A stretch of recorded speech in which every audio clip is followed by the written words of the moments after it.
Olá! No vídeo de hoje, vamos falar sobre os vírus mais perigosos do mundo. Os vírus são parasitas obrigatórios, o que quer dizer que só sobrevivem se estiverem em um organismo, pois se utilizam das organelas das células do hospedeiro para se reproduzir. O vírus infecta a célula, multiplica-se e a destrói, espalhando suas cópias para células sadias, onde o processo se repete. As infecções por vírus caracterizam enfermidades muito diversas, desde gripes simples até doenças mais graves, como febre amarela, raiva e AIDS.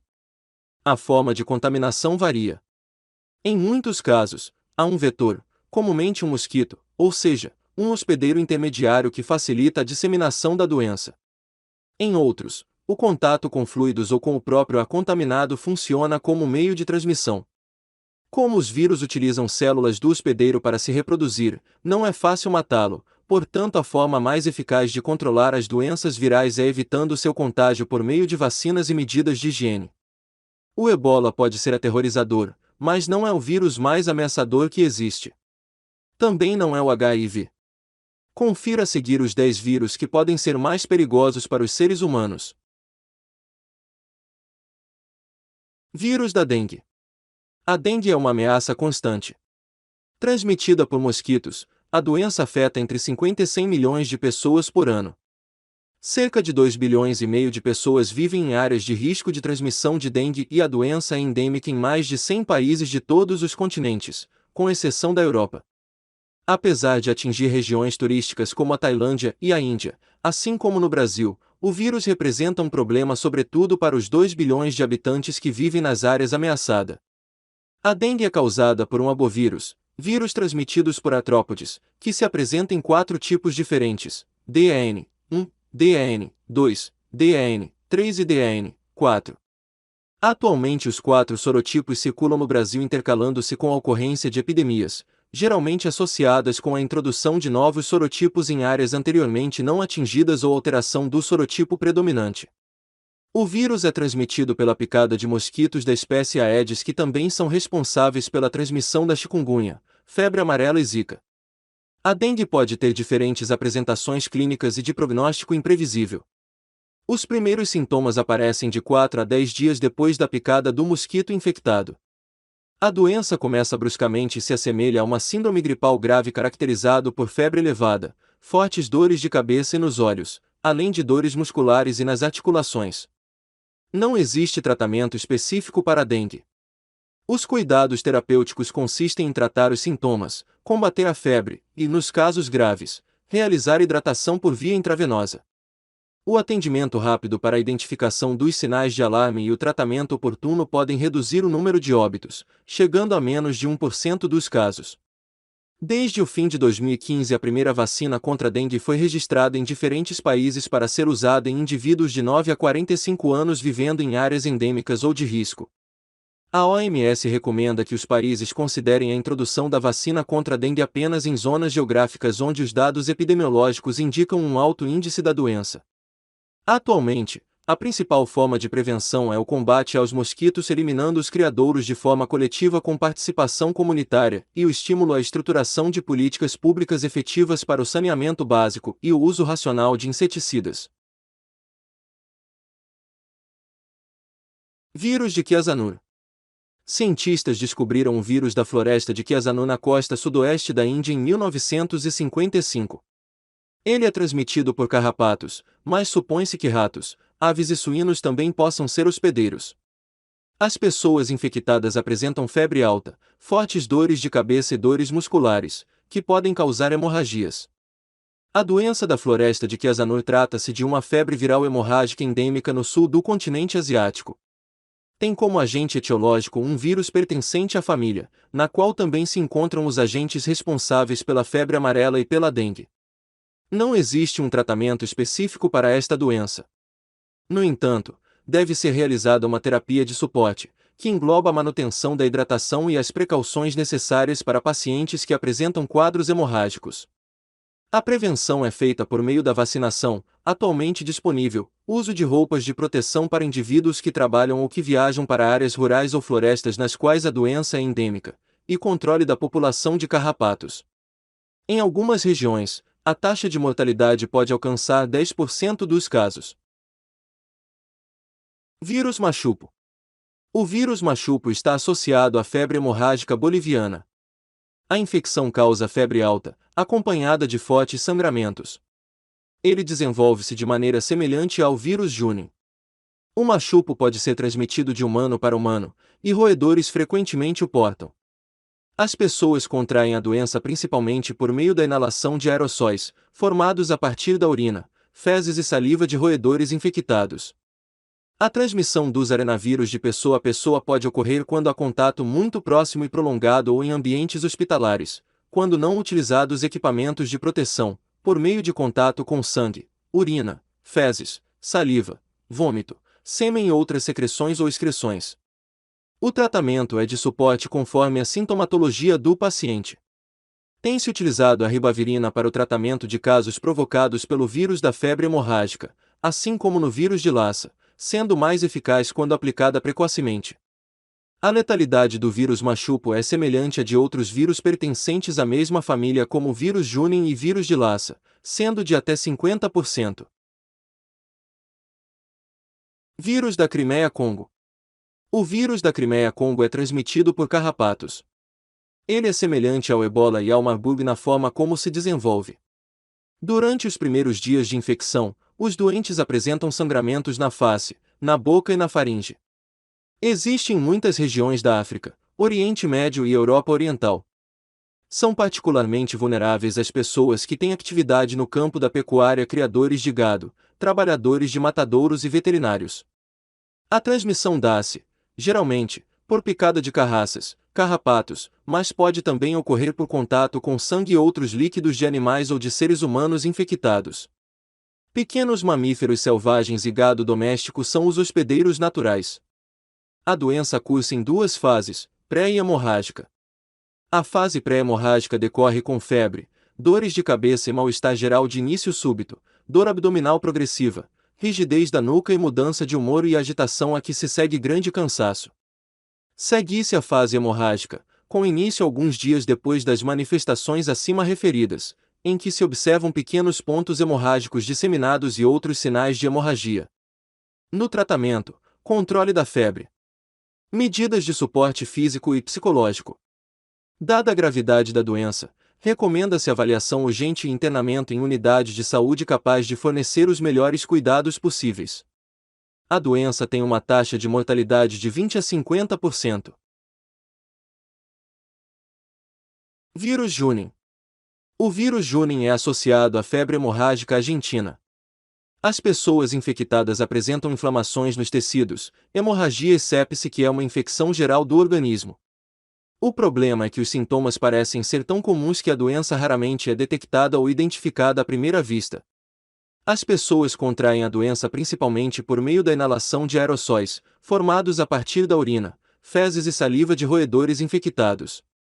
A transmissão deste tipo de vírus de pessoa a pessoa pode ocorrer quando há contato muito próximo e prolongado ou em ambientes hospitalares, quando não utilizados equipamentos de proteção, por meio de contato com sangue, urina, fezes, saliva, vômito, sêmen e outras secreções ou excreções. A doença inicia com uma febre, mal-estar, dores musculares, dor epigástrica e retroorbital, dor de cabeça, tonturas, sensibilidade à luz e constipação. Com a evolução da doença pode haver comprometimento neurológico. O tratamento é de suporte conforme a sintomatologia do paciente. Tem-se utilizado a ribavirina para o tratamento de casos provocados pelo vírus da febre hemorrágica, assim como no vírus de Lassa, sendo mais eficaz quando aplicada precocemente. A letalidade sem tratamento é de 30%.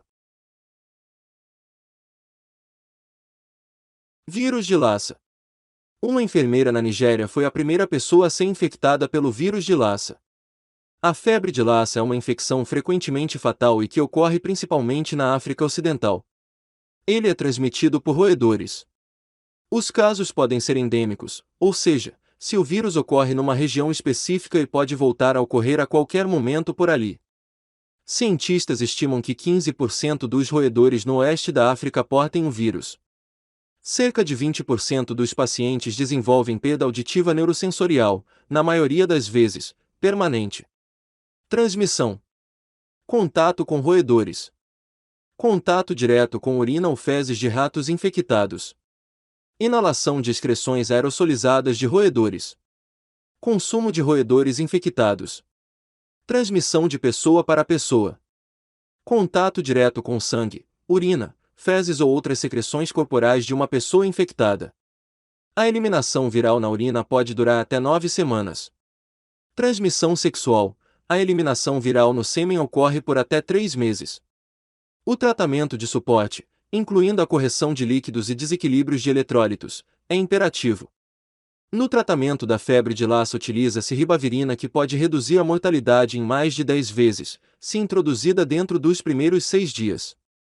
Recuperação ou morte geralmente ocorre em 7 a 31 dias, média de 12 a 15 dias, depois do início dos sintomas.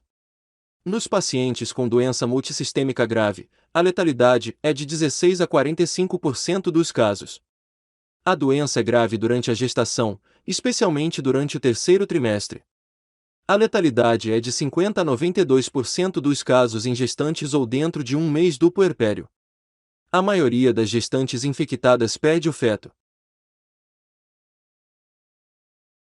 Gripe aviária. Os vários tipos de vírus da gripe aviária costumam causar pânico, o que talvez seja justificado pela taxa de mortalidade, que é de 70%. Mas o risco de contrair o vírus do tipo H5N1, um dos mais conhecidos, é muito baixo. O contágio só ocorre através do contato direto com aves. A transmissão do vírus da gripe aviária para humanos é rara, mas pode acontecer através de contato com penas, fezes ou urina de aves infectadas. Inalação de pequenas partículas das secreções do animal doente. Ingestão de carne mal cozida de aves contaminadas. Os sintomas da gripe aviária são parecidos com os da gripe comum e geralmente começam a aparecer de 2 a 8 dias após o contato com o vírus. Os principais sintomas incluem dor de garganta, febre acima de 38 graus Celsius, dor no corpo, mal-estar geral, calafrios, fraqueza, dor abdominal, tosse seca, espirros e secreção nasal. Gripe aviária tem cura e o tratamento é baseado no uso de analgésicos, antitérmicos e remédios para náuseas. Em alguns casos, o médico pode recomendar o uso de antivirais. Se a gripe aviária atingir um humano, geralmente, atinge de forma grave e o mais importante é procurar atendimento o mais rápido possível. Antavírus. O termo antavírus refere-se a diversos tipos de vírus. O nome vem de um rio onde os primeiros soldados americanos infectados pensaram ter contraído a doença, durante a Guerra da Coreia, em 1950. Os sintomas incluem doença pulmonar, febre e insuficiência renal. A infecção provocada por antavírus consiste de uma doença viral, transmitida pelos roedores às pessoas. O vírus pode causar infecções graves dos pulmões, com tosse e falta de ar, ou dos rins, com dor abdominal e, por vezes, insuficiência renal. O antavírus é transmitido através do contato com roedores infectados ou seus excrementos. A infecção começa com febre repentina, dor de cabeça, dores musculares e, por vezes, sintomas abdominais, o que pode ser seguido de tosse e falta de ar, ou por problemas renais. Segundo a Organização Mundial da Saúde, OMS, a taxa de mortalidade dessa doença é de 38% e não há nenhum tratamento, cura ou vacina para a infecção. O tratamento da infecção por antavírus é principalmente de apoio. Para a síndrome pulmonar, oxigênio e medicamentos para estabilizar a pressão arterial parecem ser fundamentais para a recuperação. Às vezes, é necessário um ventilador artificial para ajudar na respiração. Para a síndrome renal, a diálise pode ser necessária e pode salvar a vida, e o medicamento antiviral ribavirina, aplicado por via intravenosa, pode ajudar a reduzir a gravidade dos sintomas e o risco de morte. Ebola. Existem 5 tipos de ebola, cada um nomeado em homenagem a uma região ou país da África: Zaire, Sudão, Tai Forest, Bundibugyo e Reston. O mais mortal deles é o Zaire, com uma taxa de mortalidade de 90%. Este é o tipo de vírus que aflige atualmente os países da África Ocidental, Guiné, Serra Leoa e Libéria. Uma vez que não se conhece o reservatório natural do vírus do ebola, desconhece-se a forma como o vírus surge nos humanos no início de um surto. Contudo, Os investigadores acreditam que o primeiro paciente é infectado por ter contato com um animal infectado, tal como um morcego da fruta ou um primata não humano. O ebola é transmitido por meio do contato com indivíduos que foram infectados pela doença. Qualquer tipo de secreção, fluido ou tecido de uma pessoa com ebola é capaz de transmitir a doença e até mesmo cadáveres podem ser infecciosos para outros seres humanos. Os sintomas de ebola se iniciam de forma similar a uma gripe e depois evoluem progressivamente, apresentando, inclusive, uma fase hemorrágica.